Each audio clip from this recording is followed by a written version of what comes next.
বাংলাদেশ ইসলামী আন্দোলন গৌরনদী উপজেলা শাখার উদ্যোগে বৃহস্পতিবার বাদ আসর গৌরনদী বাসস্ট্যান্ডে অবস্থিত চড়ুইভাতি রেস্টুরেন্টে ওলামা শায়েখ, রাজনীতিবিদ, শিক্ষাবিদ, সাংবাদিক, ব্যবসায়ী ও সুধীজনের সম্মানে আলোচনা সভা ও ইফতার মাহফিল অনুষ্ঠিত হয়েছে।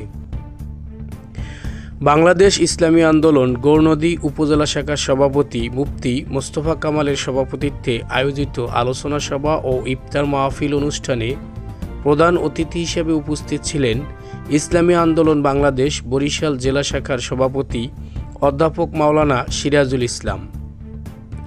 প্রধান বক্তা হিসেবে বক্তব্য রাখেন ইসলামী যুব আন্দোলন বাংলাদেশ বরিশাল জেলা শাখার সাধারণ সম্পাদক হাফেজ মোহাম্মদ সুলাইমান। বিশেষ অতিথি হিসেবে বক্তব্য রাখেন ইসলামী আন্দোলন বাংলাদেশ বরিশাল জেলা শাখার প্রশিক্ষক সম্পাদক ডাক্তার সিরাজুল ইসলাম। বাংলাদেশ ইসলামী আন্দোলন বাংলাদেশ আগৈলঝাড়া শাখার সভাপতি রাসেল সর্দার মেহেদি।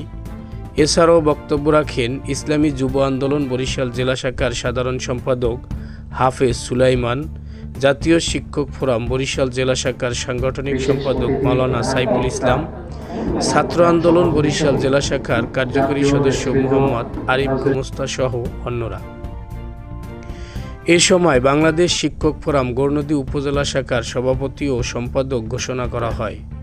শাওরা আলিম মাদ্রাসার সহকারী শিক্ষক মাওলানা আবু সালে মহিবুল্লাহ সভাপতি ও গরঙ্গাল দাখিল মাদ্রাসার সহকারী শিক্ষক মাওলানা মোহাম্মদ আলামিন সাধারণ সম্পাদক নির্বাচিত হন।